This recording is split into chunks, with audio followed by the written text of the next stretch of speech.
ठीक है, हेडिंग डालेंगे, लिखेंगे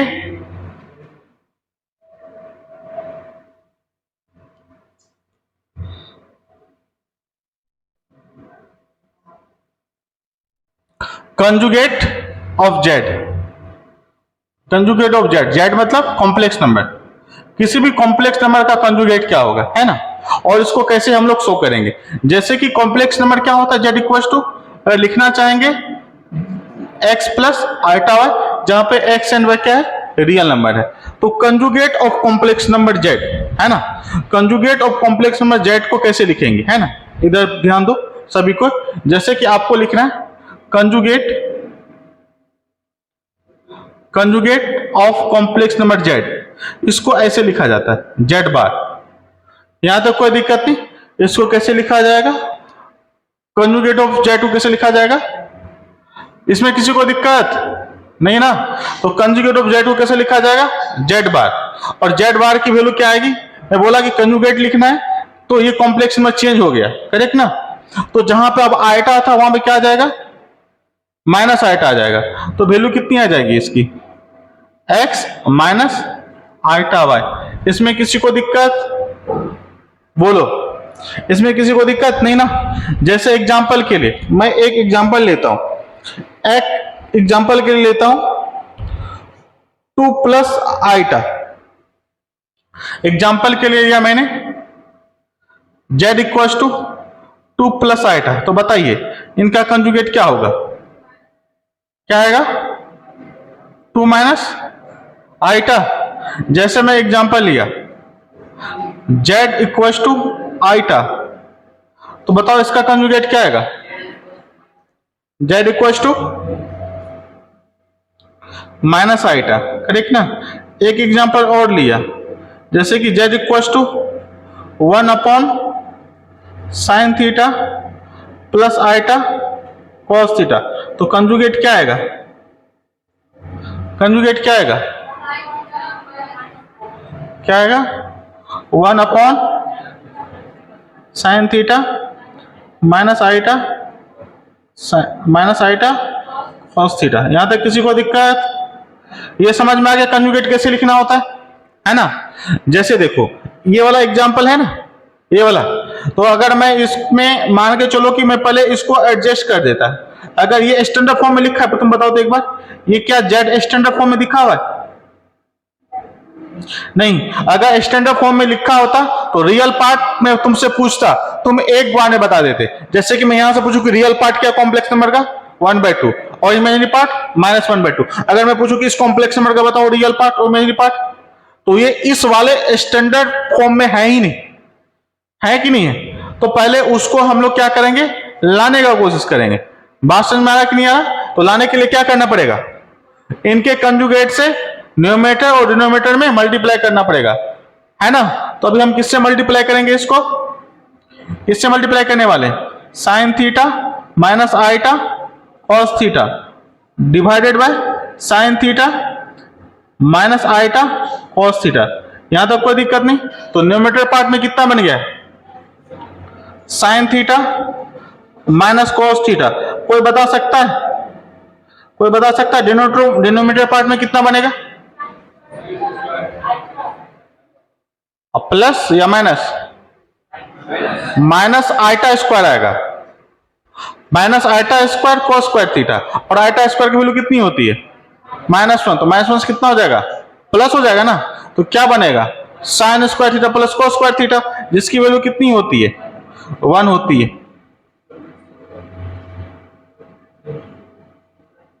तो यहां से आ गया sine theta minus iota cos theta, ये जेड हो गया। अभी यहां से इसका कंजुगेट लिखना चाहेंगे तो वहां प्लस लिखना पड़ेगा, है ना। लेकिन कंजुगेट आप यहां से भी लिख सकते हैं, कोई दिक्कत नहीं है। ये समझ में आया कंजुगेट का, है ना। पहले यहां तक देखिए फिर आगे बढ़ते हैं, बोलो।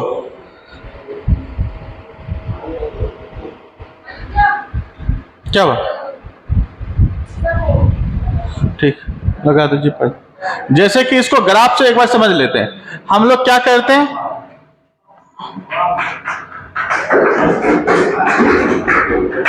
बिना मतलब का ताली मत बजाओ, सब पैसे देंगे। पैसा चाहिए तुमको?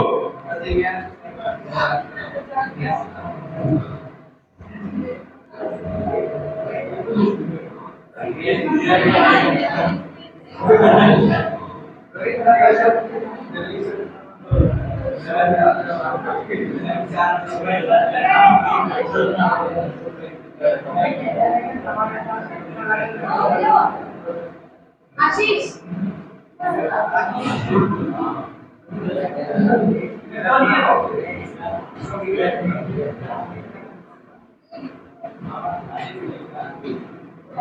यहां तक कोई दिक्कत नहीं। आपको रियल एक्सिस दिख रहा होगा और इमेजिनरी एक्सिस दिख रहा होगा। z equal to X plus iota भी दिख रहा होगा। तो कंजुगेट ऑफ z का कोऑर्डिनेट क्या होगा, है ना? आपका जो वैल्यू होगा कंजुगेट ऑफ z क्या होता है, x माइनस आइटा y। वो किधर लाई करेगा, फोर्थ क्वाड्रेंट में लाई करेगा। सोच लीजिए, फोर्थ में लाई करेगा ना। तो अभी क्या हो रहा है, y की वैल्यू कितनी हो जा रही, नेगेटिव हो जा रही। अगर तुम इसको देखना चाहोगे ना, तुम इसको कोऑर्डिनेट ज्योमेट्री में 1 मिनट में कन्वर्ट कर सकते हो। ये पॉइंट कौन सा हो गया, x, y। आपसे पूछा जा रहा है कि बताइए x, माइनस y किधर होगा। तो किसका हेल्प ले रहे हैं हम लोग यहाँ पे, कोऑर्डिनेट ज्योमेट्री का हेल्प ले रहे हैं ना। बिल्कुल आप उनको उनसे जोड़ सकते हैं। बात समझ में आया कि नहीं है, इसलिए आसान हो जाता है। तो इधर में कितना जाएगा आपका, z equal to X minus iota y।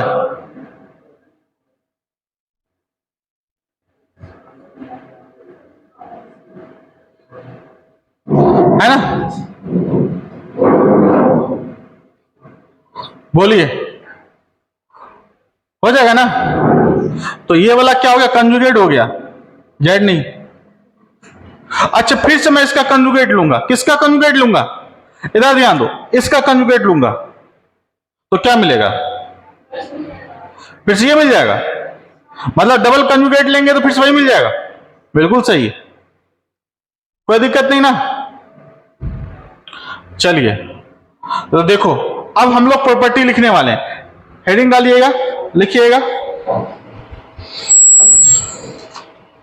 लिखिएगा property of conjugate of Z.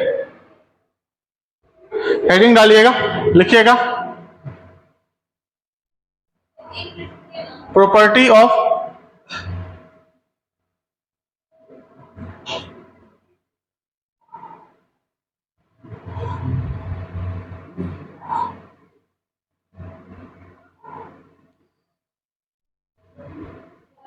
हाँ बाहर नहीं रहे, बस मैं टाइटल लिख रहा हूं, लिखो, बोलो। चलिए, जैसे कि फर्स्ट प्रॉपर्टी है, अगर आप किसी का कंजुगेट पे कंजुगेट लेते तो आपको फिर से क्या मिलेगा, जेड मिल जाएगा। यहां तो कोई दिक्कत नहीं, ठीक है। दूसरा प्रॉपर्टी है, आपके पास z1 प्लस z2 है ना, दो कॉम्प्लेक्स नंबर है, उनका सम है। अगर आप इन टोटल पे कंजुगेट लिए हैं तो वो इंडिविजुअल पे आ जाएगा। तो z1 का कंजुगेट प्लस z2 का भी कंजुगेट। अगर माइनस भी रहता है बीच में तो हम लोग क्या कर सकते हैं, लिख सकते हैं। इसमें किसी को दिक्कत नहीं ना। अगर प्रोडक्ट हुआ तो और डिवीजन हुआ तो सब में ऐसा लिख सकते हैं। जैसे इधर ध्यान दो, थर्ड पार्ट,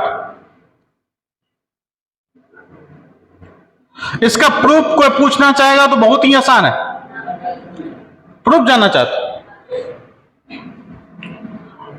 अब इतना दिमाग तुम लोग नहीं लगा सकते हो, गजब करते हो। x1 प्लस आइटा y1 हो गया, है ना, कोई दिक्कत नहीं ना। मान लेते हैं, एक का मैं बता देता हूं, है ना। z1 इक्वल टू क्या, आप ऐसे बाकी का प्रूफ कर लेंगे। z1 इक्वल टू मान लिया x1 plus iota y1 and z2 equal to क्या हो गया, x2 प्लस आइटा y2। आप किसका कंजुगेट, अगर मैं z1 प्लस z2 करूं तो क्या आएगा, x1 प्लस क्या कर रहे तुम लोग, यहां थ्योरी चल रहा है, तुम हल्ला मचा रहे हो, plus iota y1 plus y2, है ना। आप अगर इनका कंजुगेट लिखना चाहेंगे तो कितना आएगा, x1 plus x2 minus iota, मैं इसको ऐसे भी लिख सकता था, x1 minus iota y1 plus x2 minus iota y2, कोई दिक्कत नहीं। तो ये वाला क्या लिखा हुआ है, कंजुगेट ऑफ Z1, और ये क्या लिखा हुआ है, क्या बहुत कठिन है, तो बाकी नहीं कर लेंगे, हो जाएगा ना। थर्ड पार्ट बोला गया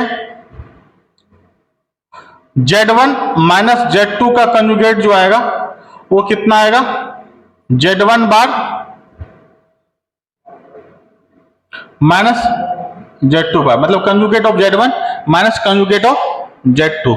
ये सुविधा आपका मल्टीप्लीकेशन के लिए भी होगा, है ना। जैसे मान के चलो, मैं यहां पे देखो, अगर मैं इसको जनरलाइज करूं, यहां मैं बस 2 ही लिया हूं, मान के चलो यहां पे Z1 से लेकर के Zn तक लिखा हुआ, Z1 plus Z2 plus Z3 plus लेके Zn तक, तो सभी पे क्या हो जाएगा, कंजुगेट डिस्ट्रीब्यूट हो जाएगा।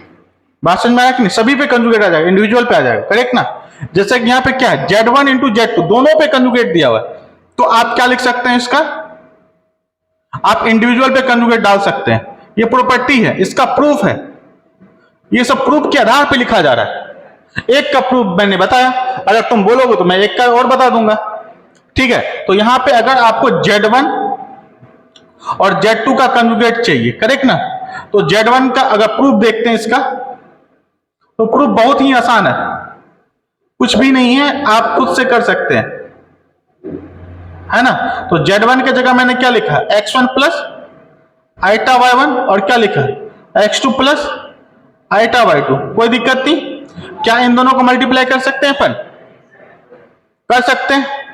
इन दोनों को मल्टीप्लाई करेंगे तो कितना आएगा, x1 इंटू x2, और फिर ये वाला प्लस आइटा, ये वाला इससे मल्टीपल होगा तो x1 y2, और ये वाला इससे मल्टीप्लाई होगा तो y1 x2, यही आएगा ना।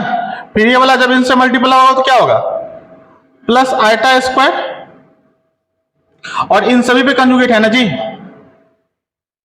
बात समझ में आया कि नहीं है। तो देखो यहां से क्या बन रहा है, x1 इंटू x2, ये वाला वैल्यू कितना आएगा, ये वाला iota square y1 to y2, real part है कि इमेजिनरी पार्ट का भाग, ये रियल पार्ट है, आइटा के स्क्वायर -1 हो जाता है ना, इस बात का ध्यान रखिएगा। ये क्या हो गया, ये रियल पार्ट हो गया, फिर plus iota x1 y2 plus y1 x2, ये क्या हो गया, इसका कंजुगेट हो गया। तो कंजुगेट हटाएंगे तो क्या आएगा,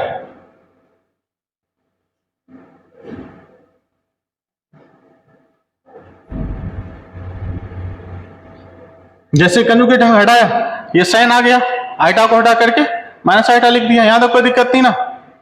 तो ये Z1 Z2 का जो कंजुगेट है वो कितना निकल के आ गया, आपके सामने पड़ा हुआ है ना, कोई दिक्कत नहीं। पहले मैंने Z1 Z2 निकाल लिया, है ना।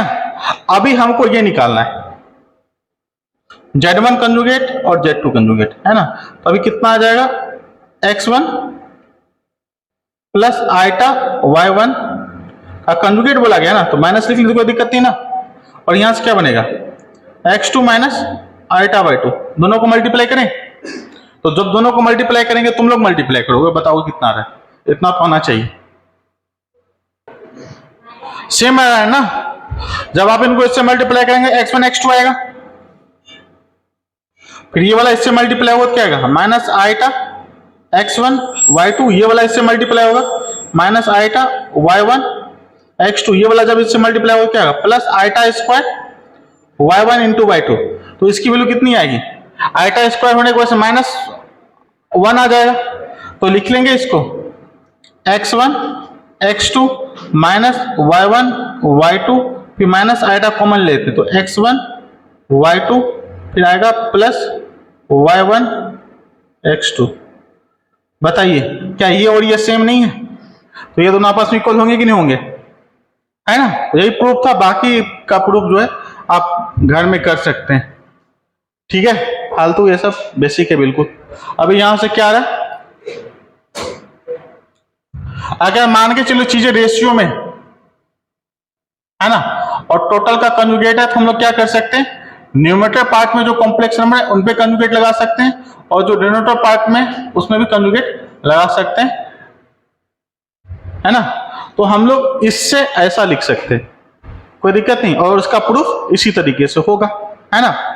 तो बहुत ही आसान है, कंजुगेट का प्रॉपर्टी जब देखोगे बहुत ही आसान लगेगा आपको, कोई बड़ी बात नहीं, है ना। ये समझ में आ गया, बोलो, ठीक है। अब ध्यान देने वाली बात ये है, जो अब थोड़ा सा इंपॉर्टेंट है, सिक्स्थ पार्ट है, छोटा सा लेकिन है इंपॉर्टेंट। जैसे कि तुम देखो, z प्लस जेड बार को हम लोग क्या करते हैं, ऐड कर देते हैं, तो बताओ क्या आएगा, मन में कैलकुलेशन करके बताओ, z प्लस जेड बार को ऐड करेंगे तो क्या आएगा।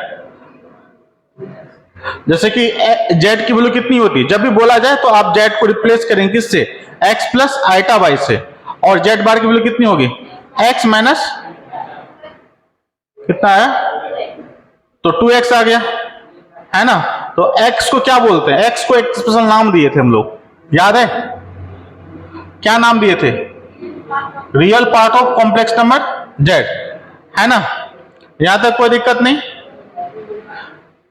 ए बुक्का इधर ध्यान दो, कोई कॉम्प्लेक्स नंबर, इधर ध्यान दो, ये बहुत ही इंपॉर्टेंट पार्ट्स है।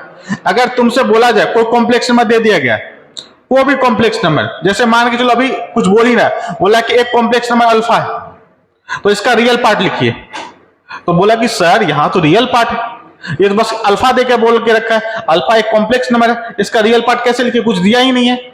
मैं बोलूंगा कि रियल पार्ट लिखिए, तो तुमको कैसे लिखना पड़ेगा, तुमको इस तरह से लिखना पड़ेगा, real part of complex number alpha is equal to alpha plus alpha bar upon 2। बात समझ में आया कि नहीं आया, यहां से लिखना होता है, हर एक बार तुमको दिखेगा नहीं, तुम कॉम्प्लेक्स नंबर के हेल्प से उसका रियल पार्ट लिख सकते हो बिना एक्सपेंशन किए हुए। बात समझ में आ रहा है कि नहीं आ रहा है। तो यहां देखिए, अगर आपको किसी भी कॉम्प्लेक्स नंबर का रियल पार्ट लिखना होगा, real part of complex number z, तो क्या लिखेंगे, z प्लस जेड बार अपॉन 2।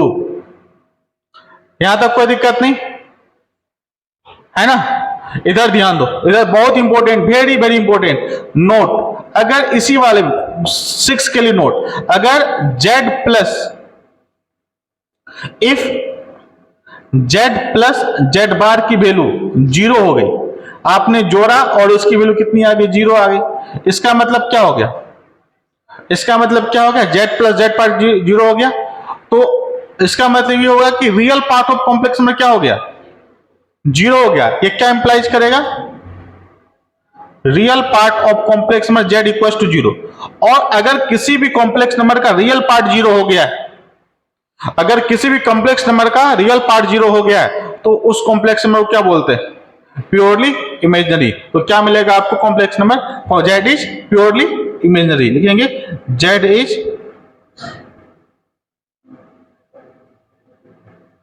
यही छोटी छोटी बातें से आपका प्रॉब्लम सॉल्व होगा, है ना, एक दूसरे से लिंक करेंगे तो बात बनेगी। ये बात समझ में आया कि नहीं आया, क्या हो जाएगा, z इज प्योरली इमेजिनरी। आगे बढ़ सकते हैं इस पे, ठीक है। एक बार डिफरेंस करके देखें, इसी प्रॉपर्टी पे हम लोग आगे बढ़ते हैं। जैसे देखो, अगर हमने z माइनस जेड बार कर दिया, तो बताइए मानथी लोग क्या आएगा, मन में कैलकुलेशन करके क्या आएगा, एक लिखेंगे x प्लस आइटा वाई, फिर जेड बार कितना आ गया, x माइनस आइटा वाई, तो रियल पार्ट स्वाहा, क्या आएगा, आएगा 2 आइटा इमेजिनरी, y को क्या बोलते हैं, imaginary part of complex number z। कहने का मतलब किसी भी कॉम्प्लेक्स नंबर अल्फा देके रखा है और उसका इमेजिनरी पार्ट लिखना है ना, direct imaginary,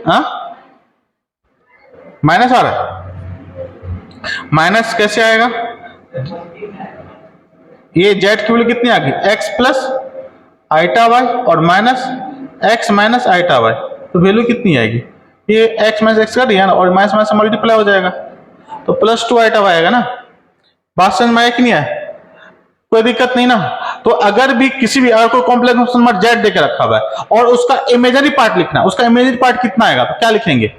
imaginary part of complex number क्या लिखेंगे? कंजुगेट के हेल्प से Z minus z bar upon upon क्या 2 आयटा कौन लिखेगा? ये नहीं लिखेंगे। बात समझ में आया कि नहीं आया?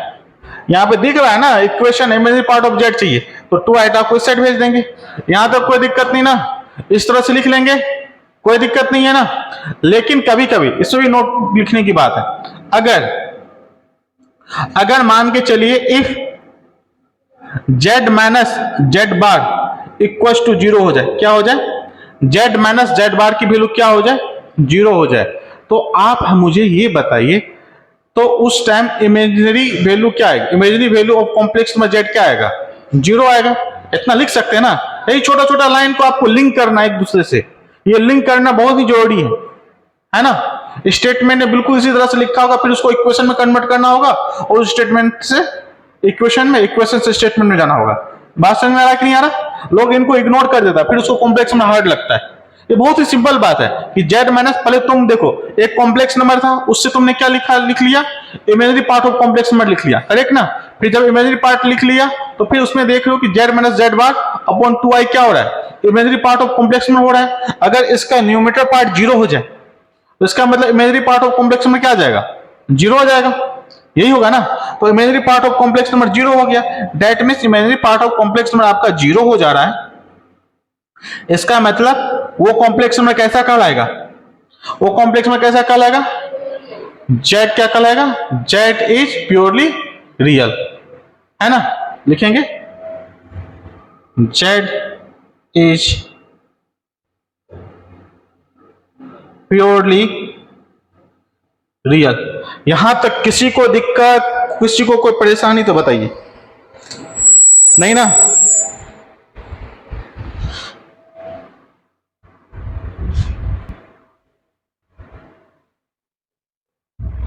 अच्छा, real part of complex number Z क्या होता है? एक्स होता है। अच्छा ये बताओ, real part of complex number Z bar मतलब कंजुगेट ऑफ जेड क्या आएगा? एक्स ही आएगा। ये हमेशा इक्वल होता है, इस बात को ध्यान रखिएगा। बात समझ में आ रहा है कि नहीं आता है? मैं ऐसा क्यों लिख रहा हूं पता है क्यों? क्योंकि इससे इक्वेशन जनरेट होता है। बात समझ में आया कि नहीं आ रहा? ये छोटी सी बात है लेकिन यहीं से इक्वेशन जनरेट करना होता है कि नहीं है? जैसे बोल दिया कि कोई कॉम्प्लेक्स, अच्छा ठीक है, यहां तक कोई दिक्कत नहीं है। सेकेंड पार्ट, जैसे कि अभी 9th पार्ट इसका, जैसे कि आप लिख लेते हैं imaginary part of complex number Z क्या होता है? y आएगा। तो क्या ये बताओ imaginary part of complex number Z bar क्या आता है? माइनस वाई आता है ना। तो अगर इसे माइनस मल्टीप्लाई कर देंगे दोनों इक्वल नहीं हो जाएगा? तो ये सब स्टेटमेंट लिख करके हम क्या कर रहे हैं? बस ये प्रॉपर्टी नहीं है, मैं बोल रहा हूं ये प्रॉपर्टी नहीं, ये प्रॉपर्टी इतनी खतरनाक है कि यहीं से इक्वेशन जनरेट होता है। जब क्वेश्चन करना होगा ना तो इसी तरीके से लिखना पड़ता है, real part of complex number z equals to real part of complex number Z bar equal होगा। फिर तुम यहां पे ऐसे लिखोगे, फिर उसका लिखोगे, फिर क्रॉस मल्टीप्लाई करना होता है। बात समझ में आया कि नहीं आया? बहुत चीज प्रूफ भी करना होता है ना। तो जब देखेंगे क्वेश्चन आता है कैसे करेंगे। नेक्स्ट हेडिंग डालेंगे, लिखेंगे मॉडुलस ऑफ कॉम्प्लेक्स। हेडिंग डालेंगे, लिखेंगे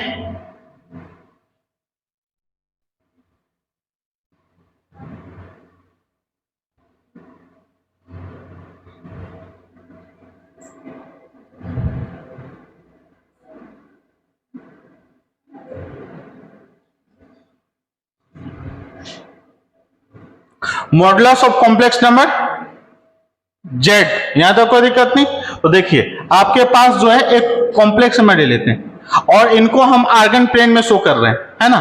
तो जेड की जो वैल्यू है मॉडुलस, देखो इसका मॉडुलस और एक मॉडुलस तुम पढ़े थे ना, क्या पढ़े थे? जैसे -3 का मोड क्या आएगा? 3 आएगा। वो वाला ये मोड नहीं है, ये अलग है, ये लेंथ को रिप्रेजेंट करता है। ये किसको रिप्रेजेंट करता है? लेंथ को। जहां पे ये पॉइंट लाई कर रहा है, जेड क्या करेगा? आर्गन प्लेन में कोई एक पॉइंट होगा, है ना, और इनको हम लोग ओरिजिन से ज्वाइन कर लेते हैं, ठीक है। तो इसका जो लेंथ बनेगा ना आपका, इसका जो लेंथ बन रहा है उसी को क्या बोला जाएगा? Modulus of Z. बात समझ में आया कि नहीं आया? अरे मॉडुलस ऑफ जेड क्या आएगा?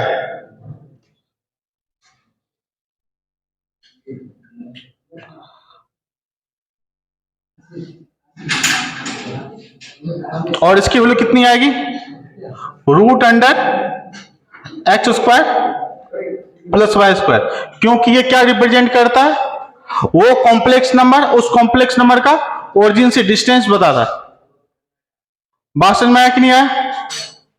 तो डिस्टेंस अगर देखा जाए तो अगर डिस्टेंस फॉर्मूला लगाए हम लोग तो ये कोऑर्डिनेट कितना आएगा? एक्स कॉमा वाई, और ये वाला पॉइंट क्या है? 0। तो डिस्टेंस फॉर्मूला लगाएंगे तो क्या आएगा? तो बहुत हार्ड है क्या? नहीं है ना, बहुत आसान है। मॉडुलस ऑफ जेड तो निकाला जा सकता है जो कि लेंथ बताएगा। बोलिए।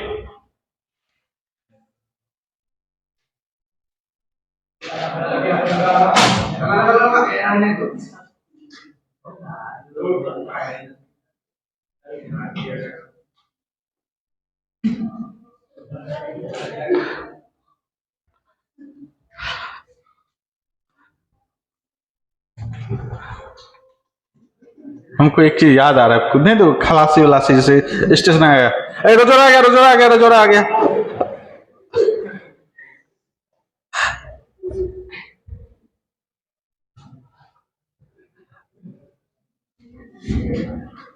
कैसे करते हो तुम लोग? मतलब एक भी मतलब नहीं होता है कि जो रॉयल वाला फील दे, ये नहीं, सब एकदम। बोल। हाँ, ये एक तुम सही काम करते हो। लेकिन बहुत गर्मी हो जाए, इन्वर्टर से कनेक्शन हटा दिया क्या ये लोग?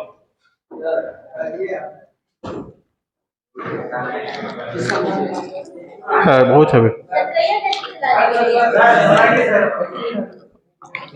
इतना टॉफी लाते हो, हम समझ में नहीं आ रहा है।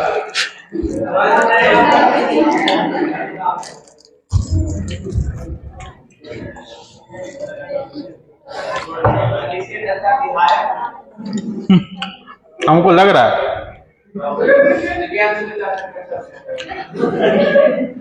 तो ये बात है, ये वाली वैल्यू हमेशा क्या होगी? पॉजिटिव ही होगी ना। रूट की वैल्यू हमेशा क्या होती है?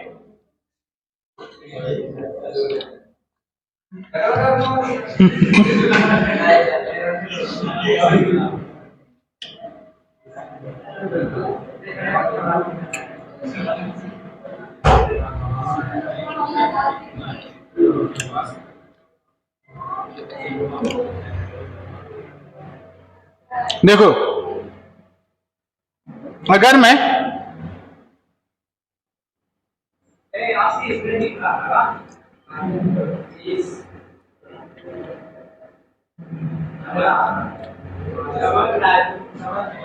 मॉडुलस ऑफ जेड की वैल्यू कितनी हो जाए? 1 हो जाए। बात समझ में आ रहा है? इसका मतलब क्या हुआ?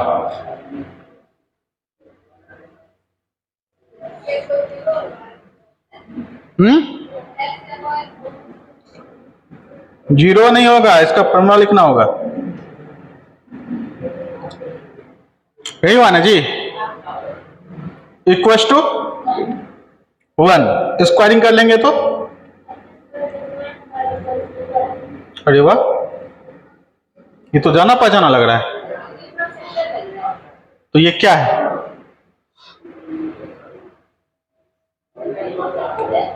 हाँ, समझ में आ रहा है? जो इतना बड़ा दिख रहा था वो इतने में सिमट गया। क्या रिप्रेजेंट कर रहा है? Represent a circle of radius 1 unit, centre at origin. मतलब इस अगर ये लिखा है तो हम लोग बस लिख सकते हैं ये क्या रिप्रेजेंट कर रहा है? कॉम्प्लेक्स नंबर में एक सर्कल रिप्रेजेंट कर रहा है। ये आपका रियल एक्सिस होगा, ये इमेजिनरी एक्सिस होगा, और इसका रेडियस कितना होगा? 1 यूनिट होगा। यूनिट सर्कल बता रहा है।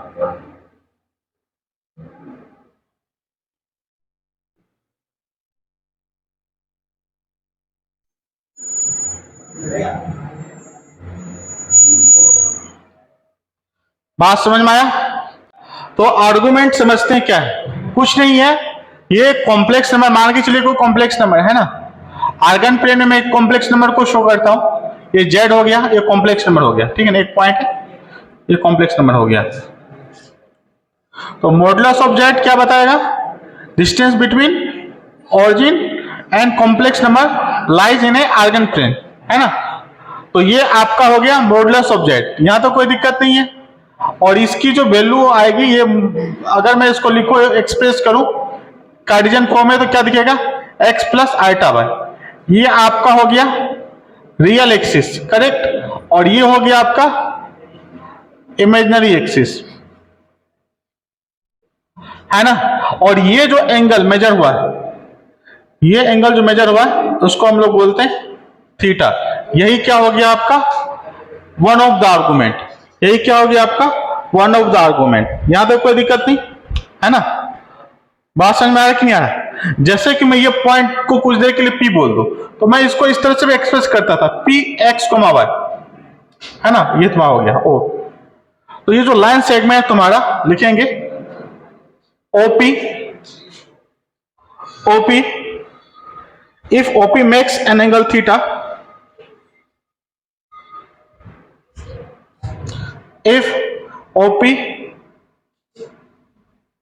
makes an angle theta with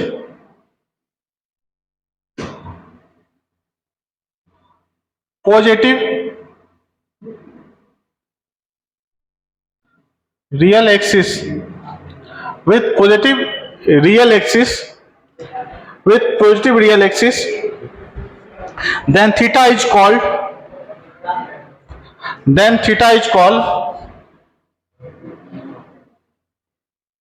theta is called one of the argument of complex number, complex number z।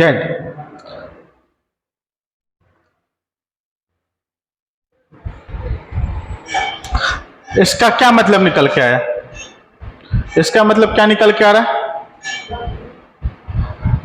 Theta जो है एक आर्गुमेंट होगा, तो होंगे कितने आर्गुमेंट, बहुत सारा हो सकता है ना। मैं ये बोलना चाह रहा हूं कि theta one of the argument होगा। थीटा मेजरमेंट करने का एक तरीका और हो सकता था, मैं यहां से यहां तक कंप्लीट, पहले एक पूरा कंप्लीट एंगल मूव करता, फिर उसके बाद थीटा मेजर करता, तो वो भी आर्गुमेंट होगा। यहां तक क्लियर है? तो आर्गुमेंट की कितनी बोलोगी, बहुत सारी वैल्यू होगी, है ना। तो ये बात ध्यान रखिएगा, आर्गुमेंट का बहुत सारा सॉल्यूशन निकल के आएगा। लिखेंगे इट हैज मेनी वैल्यू, इसकी वैल्यू, आर्गुमेंट की बहुत सारी वैल्यू सकती है, लिखिएगा आर्गुमेंट हैज मेनी सॉल्यूशन या मेनी वैल्यूज। जैसे थीटा की वैल्यू क्या क्या आएगी, अगर थीटा आपका आर्गुमेंट है, argument of complex number Z क्या आएगा, इसको ऐसे भी लिखते हैं argument of complex number Z. बात समझ में आ रहा है कि नहीं आ रहा है? क्या बोला जाएगा, argument of complex number Z, पूरा नहीं लिखते हैं, ऐसे तरह से A R G of complex number Z, क्या क्या आएगा, थीटा आएगा, और क्या आएगा, थीटा प्लस 2 पाई आएगा, या बोल सकते हैं 2 पाई प्लस थीटा आएगा, और क्या आएगा 4 पाई प्लस थीटा आएगा, और dot dot dot and so on. इसी को हम लोग क्या लिख सकते हैं, theta 2n pi plus theta, क्या हो जाएगा, इसका सॉल्यूशन हो जाएगा। देखिएगा argument of complex number Z, जहां पे n क्या है, बिलोंग्स टू इंटीजर।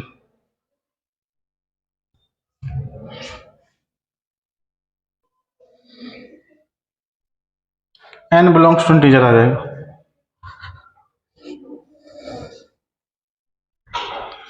एक आंसर, एक एग्जांपल करते हैं। एग्जांपल लिखिएगा, z इक्वल्स टू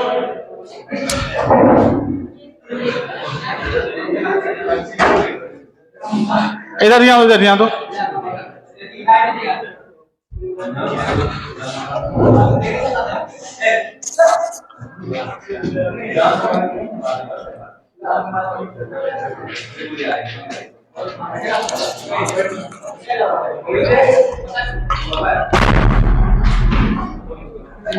ये लीजिए,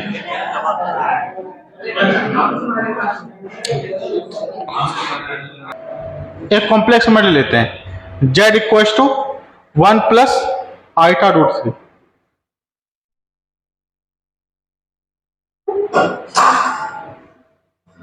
z equals to 1 plus iota 3। और अभी हमसे इनका क्या पूछा गया? आर्गुमेंट पूछा गया। Argument of complex number z क्या होगा, ठीक है ना।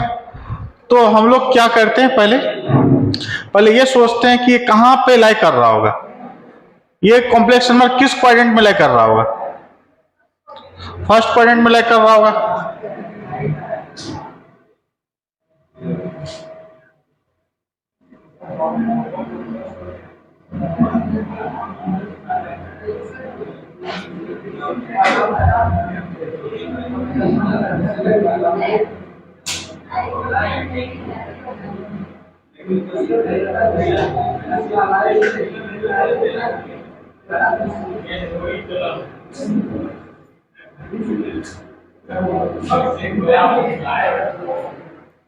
यहां तक कोई दिक्कत नहीं ना। ये आपका हो गया क्या, क्या हो गया, ये कॉम्प्लेक्स नंबर हो गया।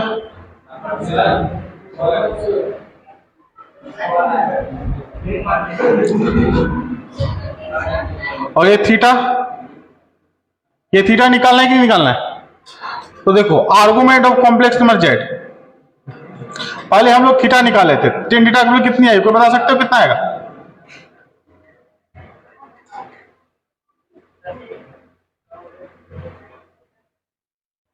टेन थीटा की वैल्यू क्या आएगा? ये बहुत ही आसान है। अरे ये क्या बताता, वाई कोऑर्डिनेट नहीं बताता है। ये लेंथ कितना आएगा, √3। और ये वाला कितना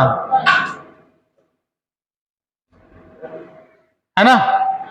तो देखा जाए तो कितना आएगा, तो यहां से थीटा की वैल्यू कितनी आ गई, 60 डिग्री π/3। तो ये वन ऑफ द आर्गुमेंट हुआ। आर्गुमेंट और भी हो सकता था, तो क्या लिखेंगे? Argument of z equals to π/2n π plus π/3, जहां थीटा बिलोंग, जहां पे n क्या होगा, n बिलोंग्स टू इंटीजर। यहां तो कोई दिक्कत नहीं ना। दूसरा कॉम्प्लेक्स नंबर लेते हैं। अब तुम लोग इसको करोगे, लिखो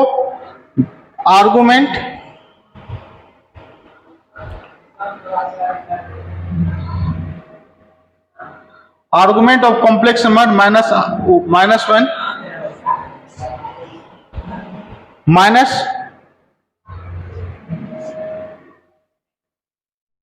√3 आइटा।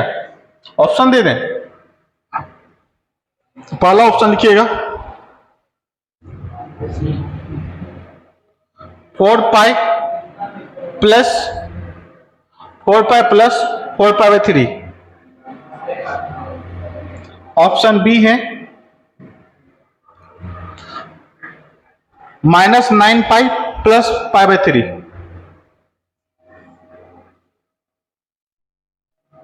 ऑप्शन सी है -7π प्लस 4π/3।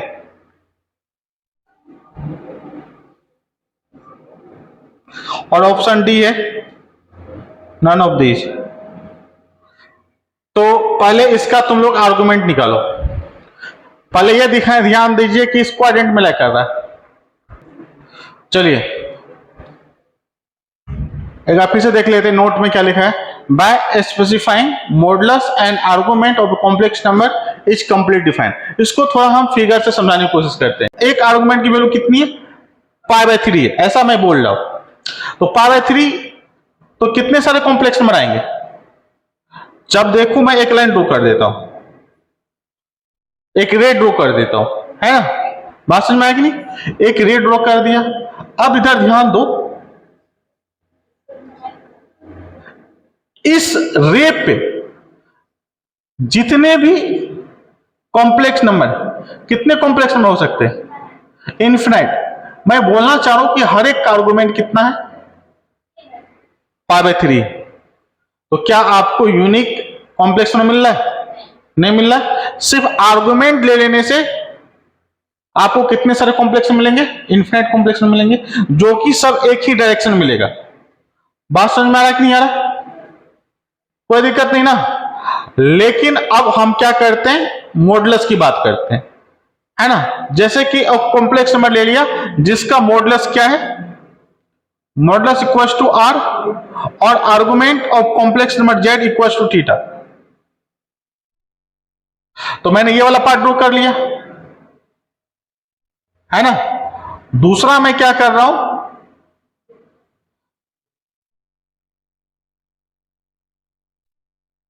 मॉडुलस क्या बताता है, क्या बताता है? अगर कॉम्प्लेक्स नंबर है तो उनका ओरिजिन से जो दूरी रहेगी कितनी रहेगी, आर रहेगी, है ना। सर्कल का इक्वेशन आएगा, इसलिए मैंने इसके लिए किसको ड्रॉ कर लिया, तो इन दोनों के इंटरसेक्शन पे, इन दोनों के इंटरसेक्शन पे जो कॉम्प्लेक्स नंबर जेड मिला है ना, उसमें दो बातें। पहला जो है कि उसका आर्गुमेंट कितना है, थीटा, और उसका जो मॉडुलस है वो क्या है, आर है। और ऐसा कोई कॉम्प्लेक्स नंबर तुमको नहीं मिले, खोज के दिखाओ। सर्कल पे कितने सारे कॉम्प्लेक्स नंबर है, इनफाइनाइट कॉम्प्लेक्स नंबर है, और इस रे पे भी कितना कॉम्प्लेक्स नंबर है, इनफाइनाइट कॉम्प्लेक्स नंबर। तो इन दोनों के इंटरसेक्शन से क्या हो रहा है, इंटरसेक्शन में जो कॉमन पॉइंट मिल रहे हैं वही आपको क्या बता रहा है, यूनिक कॉम्प्लेक्स नंबर। बात समझ में आ रहा है? इसलिए बोला गया by specifying modulus and argument of a complex number is completely define. वो अच्छी तरीके से डिफाइन होगा। कहने का मतलब उसका मॉडुलस भी बताया जा सकता है, उसका आर्गुमेंट भी बताया जा सकता है, एक्चुअली वो आर्गन प्लेन में लाई कर रहा होगा, उसका लोकेशन पता होगा। यहां तक कोई दिक्कत नहीं। लिखिए, फिर आगे बढ़ते हैं।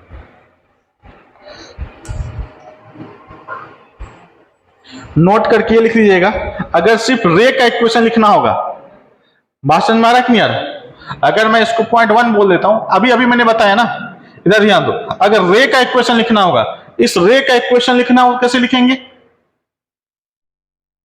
अरे ये किसका इक्वेशन था, अभी तो लिखे। जब मुझे ये ड्रॉ करना तो मैंने बस क्या किया, यही किया ना, आर्गुमेंट ऑफ जेड को थीटा लिख दिया। तो अगर आपका रे का जो इक्वेशन होगा तो ये क्या रिप्रेजेंट करेगा, argument z equal to theta represent a ray, एक रे को रिप्रेजेंट करेगा।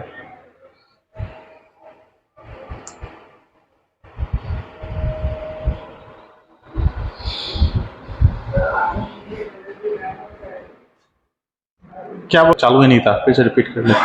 देखो, अभी हम लोग पढ़ने वाले amplitude, principal value of argument. इसमें जो थीटा का वेरिएशन होगा वो ओपन इंटरवल -π, π क्लोज इंटरवल, मतलब -π से लेके π तक, जिसमें -π को एक्सक्लूड कर दिया गया है ना, और π को इंक्लूड कर लिया गया, करेक्ट ना।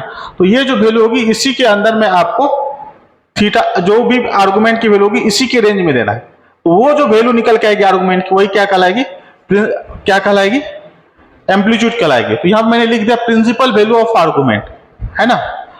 तो कंडीशन क्या है, थीटा की वैल्यू -π से लेकर के π तक, जिसमें -π को एक्सक्लूड कर देना, क्योंकि -π और π एक ही नंबर को, एक ही एंगल को रिप्रेजेंट कर रहा है। तो मैंने करके दिखाया, ये आपका रियल एक्सिस है, ये इमेजिनरी एक्सिस है। अगर π एंगल मेजर करना होगा तो ये वाला होगा, -π मेजर करना है तो इधर से मेजर करेंगे।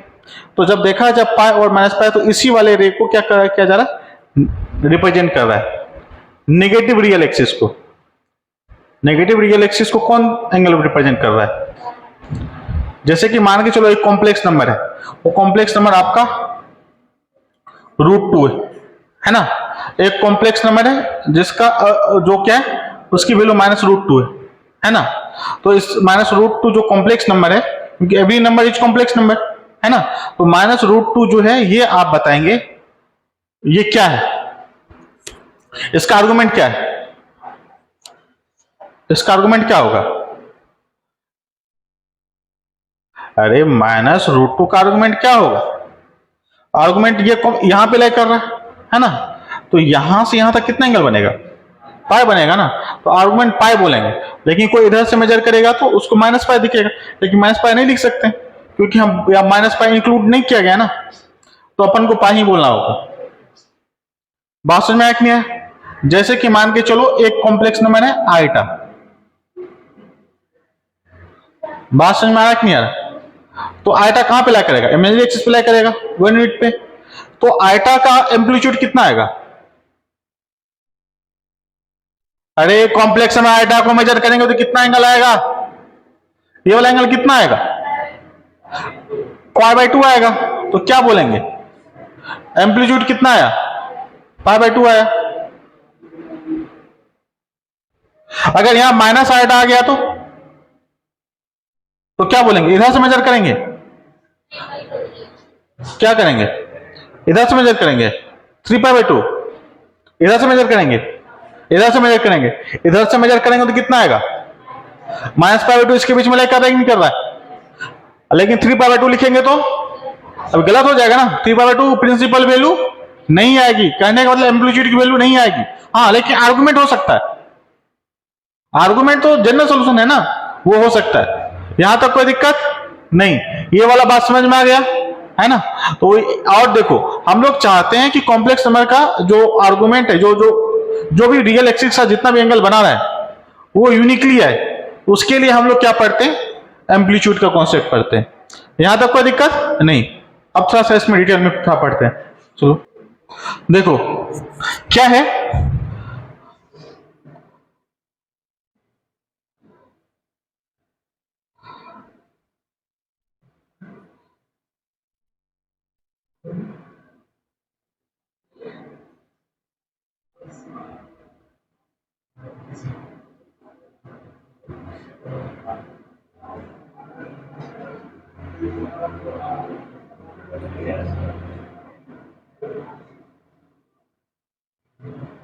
है ना, हम लोग क्या देखने वाले हैं?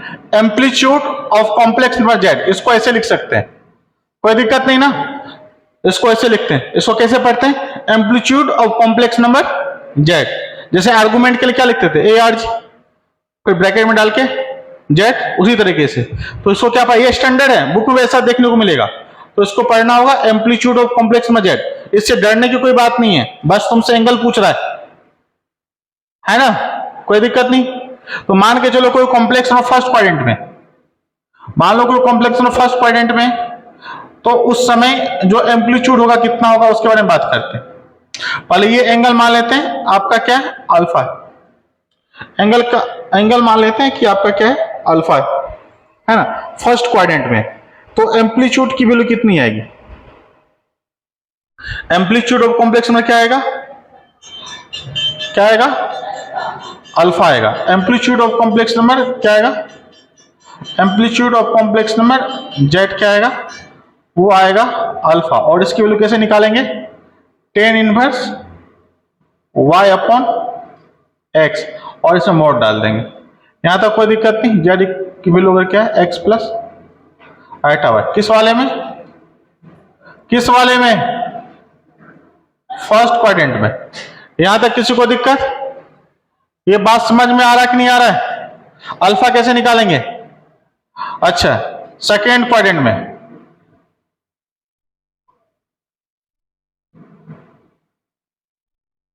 एम्पलीट्यूड की वैल्यू कैसे निकल के आएगी? ये आपका मान लो कॉम्प्लेक्स नंबर है ना, तो कॉम्प्लेक्स नंबर यहां पे मान के चलो कॉम्प्लेक्स नंबर, तो ये वाला एंगल पहले हम लोग क्या करेंगे? कौन एंगल में यूज करें? अगर हमने ये किया है ना, अगर हमने अल्फा निकाला है, अल्फा अगर निकाला है tan inverse y upon x ना, तो कौन एंगल निकल के आएगा? ये वाला निकल के आएगा, ये वाला निकल के आएगा, ये वाला एंगल निकल के आएगा ना। अरे मॉड लगा दिया ना तो एक्यूट एंगल निकाल के देगा ना। लेकिन हमको एंगल कहां से मेजर करना है? यहां से मेजर करना है। तो क्या बनेगा? Amplitude of complex number Z pi minus alpha. ये समझ में आया कि नहीं आया? है ना। इस वाले केस में क्या बनेगा? एम्पलीट्यूड ऑफ कॉम्प्लेक्स नंबर क्या आएगा?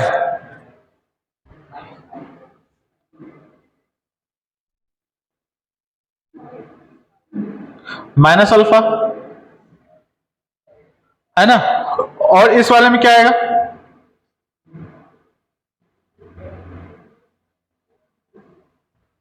इस वाले में क्या आएगा? क्या आएगा? Pi minus alpha. हाँ, जैसे अभी मैं बताना चाहता हूं, जैसे कि मैं इधर में कोई एंगल ले लिया ऐसा करके, तो ये वाला तुम्हारा अल्फा निकल के आएगा, करेक्ट ना। तो अभी हमको कैसे मेजर करना? ये वाला एंगल मेजर करना, करेक्ट ना। तो मैं क्या किया, अपना गाड़ी को यहां से स्टार्ट किया और करते करते करते करते यहां पे चला गया, है ना। तो कितना आ गया? माइनस पाई आ गया।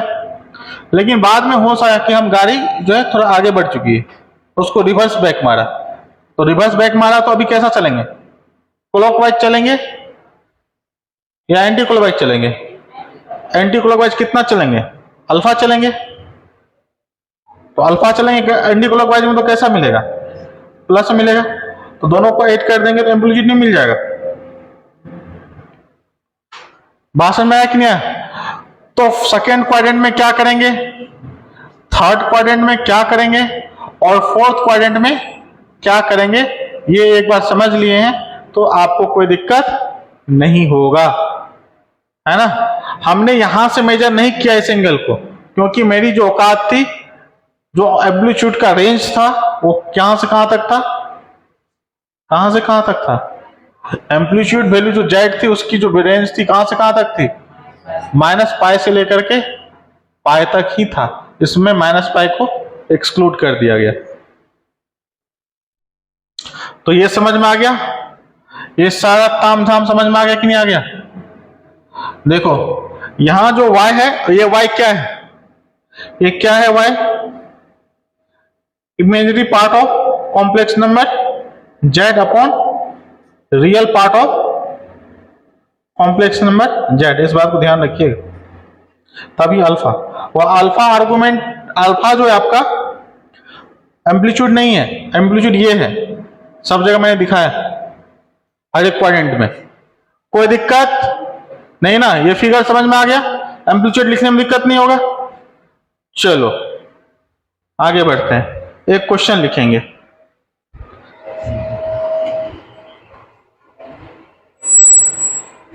क्वेश्चन लिखेंगे, find the amplitude of complex number. एक करके बताता हूं। क्वेश्चन है, find the amplitude of the complex number z equals to plus minus 1 plus minus √3 iota. तो अभी मान के चलिए एक कॉम्प्लेक्स नंबर आपका z है, वो क्या? 1 प्लस √3 आइटा, है ना।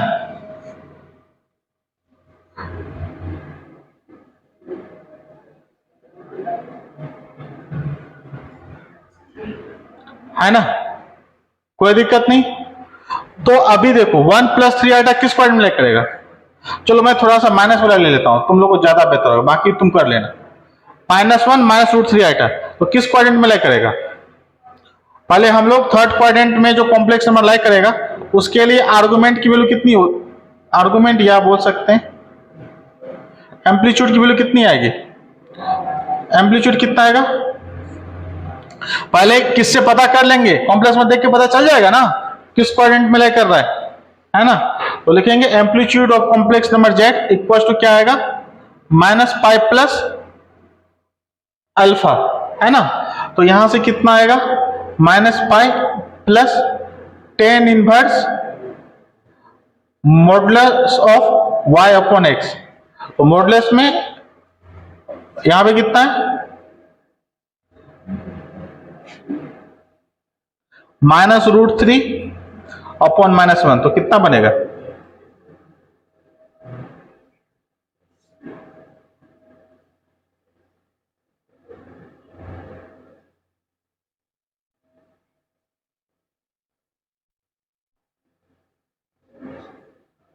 क्या बहुत हार्ड है? बहुत हार्ड तो नहीं है ना? बाकी का तुम लोग कंप्लीट करो एक एक करके। तो इसका जो एम्पलीट्यूड निकल के आ रहा है इस कॉम्प्लेक्स नंबर के लिए वो कितना आ रहा है? -2π/3। आप लोग निकालिएगा इसका 1 + √3 आइटा का। ये तो बहुत आसान है। इसका कितना आएगा? इसका कितना आएगा? Amplitude of complex number 1 + √3 iota आएगा π/3। दूसरा कॉम्प्लेक्स नंबर और क्या है? 2 हो गया ना? अरे तुम लोग काहे मारपीट करते हो? ये मच्छर मार रहे हो।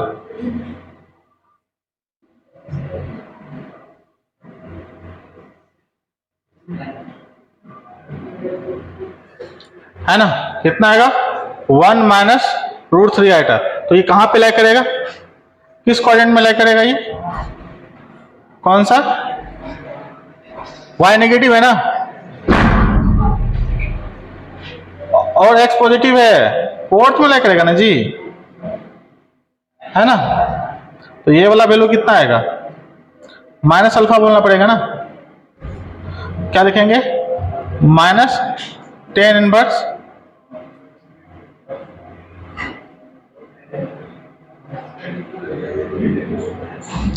और एम्पलीट्यूड ऑफ कॉम्प्लेक्स नंबर। अब कौन बच रहा है? -1 प्लस √3 आइटा। ये किस क्वाड्रेंट में लाई करेगा? सेकेंड में। तो इसके लिए क्या होता है?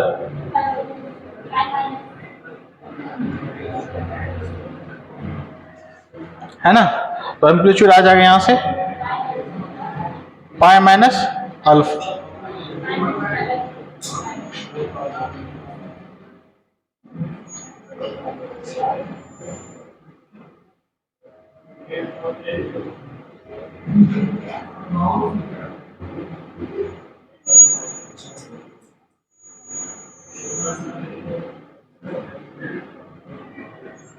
यहां तक किसी को दिक्कत नहीं ना?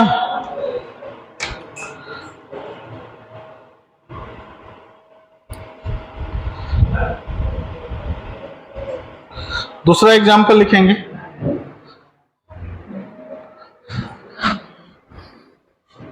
फॉर्मूला फेल हो जाएगा, है ना?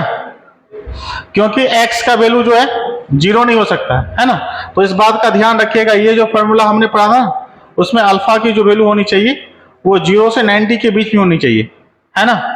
तो जहां पर भी आपने फिगर बनाया है वहां पे एक साइड में एक बॉक्स बना दीजिए और लिख दीजिए alpha should be lie between π/2, between 0 and π/2।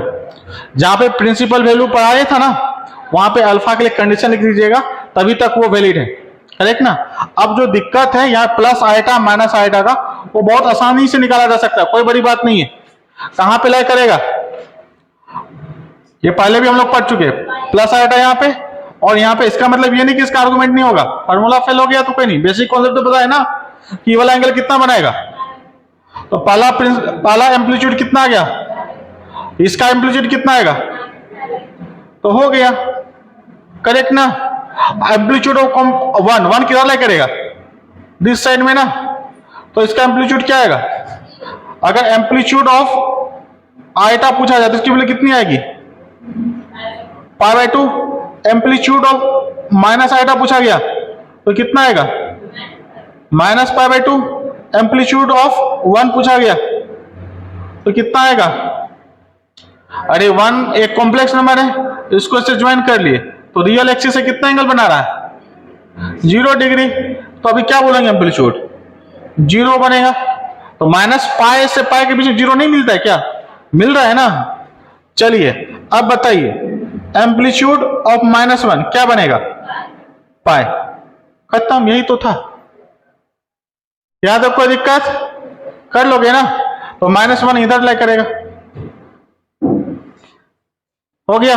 Next question लिखेंगे, घड़ी 12 पे नहीं पहुंचा है, सब पता है हमको। लिखिएगा example.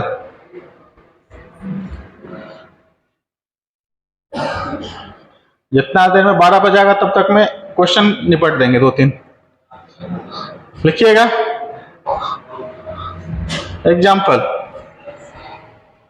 z minus 25i, z minus 25i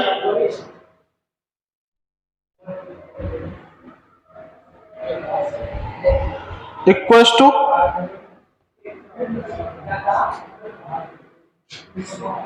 15।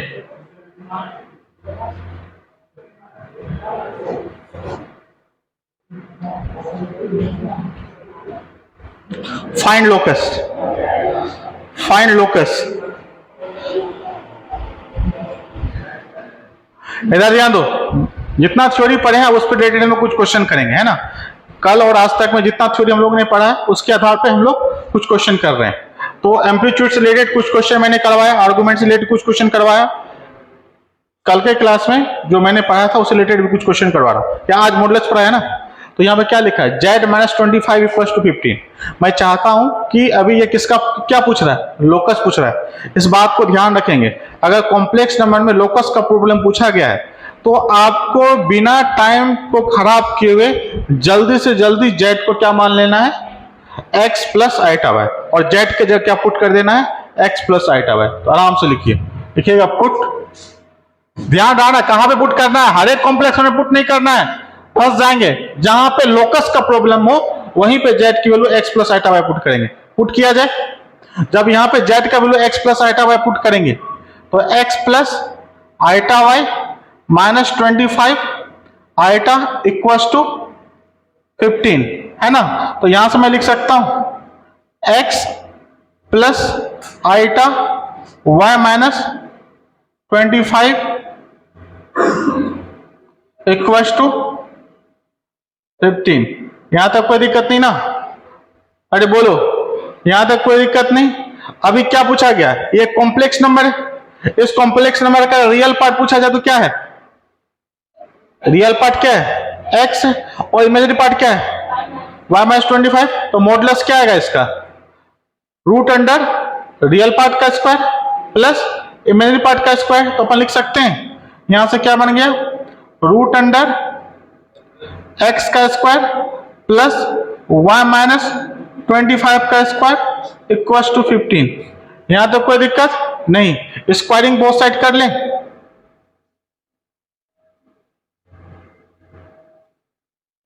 कितना आ रहा है, इसको गौर से देखो, ये क्या है, क्या है, क्या आ रहा है, इक्वेशन ऑफ सर्कल। सेंटर कहां पे,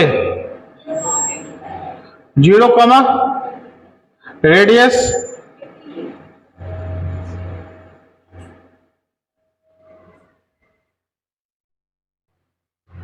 है ना। बात समझ में आ रहा है कि नहीं आ रहा, क्लियर है कि नहीं,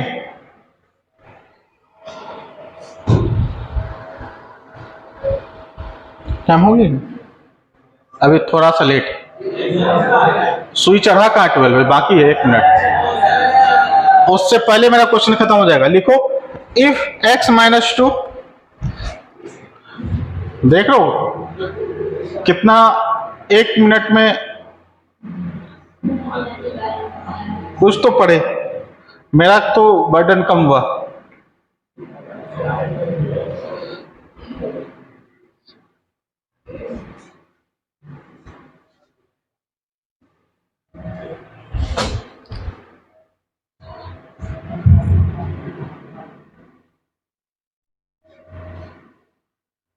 आपको किसकी वैल्यू निकालनी है, x एंड y की वैल्यू निकालनी है ना।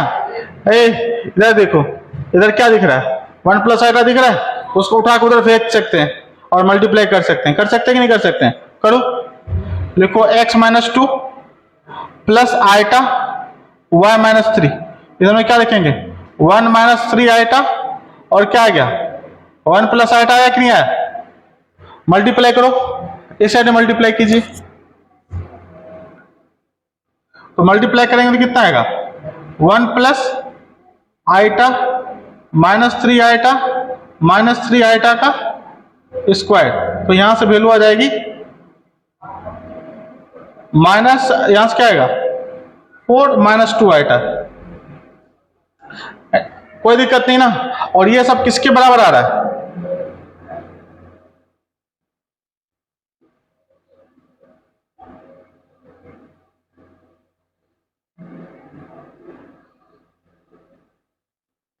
अच्छा, लेफ्ट हैंड साइड में क्या लिखा हुआ है? एक कॉम्प्लेक्स नंबर लिखा हुआ है, लेफ्ट हैंड साइड में कॉम्प्लेक्स नंबर लिखा हुआ है, और राइट हैंड साइड में भी एक कॉम्प्लेक्स नंबर लिखा हुआ है, और बीच में कौन सा साइन है? Equal sign. दो कॉम्प्लेक्स नंबर बराबर कब होंगे? जब उसका रियल पार्ट क्या हो जाए? इक्वल हो जाए, और इमेजिनरी पार्ट क्या हो जाए? इक्वल हो जाए, है ना। तो इस वाले कॉम्प्लेक्स नंबर का रियल पार्ट 4 और इस वाले complex number real part x minus 2। तो x माइनस 2 किसके बराबर हो गए? 4 के। और इसी के साथ साथ y माइनस 3 किसके बराबर हो गए? माइनस 2 के। तो यहां से x की वैल्यू कितनी निकल के आ रही है? 6, और y की वैल्यू कितनी निकल के आ रही है? 1। तो यहां से x एंड y की वैल्यू निकल के आ गई। यही था। ये किस पे बेस्ड था question? Equality of two complex number, है ना। जब दो कॉम्प्लेक्स बराबर होंगे तो हम लोग क्या करते हैं? रियल पार्ट को इक्वेट कर लेते हैं और इमेजिनरी पार्ट को इक्वेट कर लेते हैं। आज के लिए इतना ही रखते हैं। Thank you.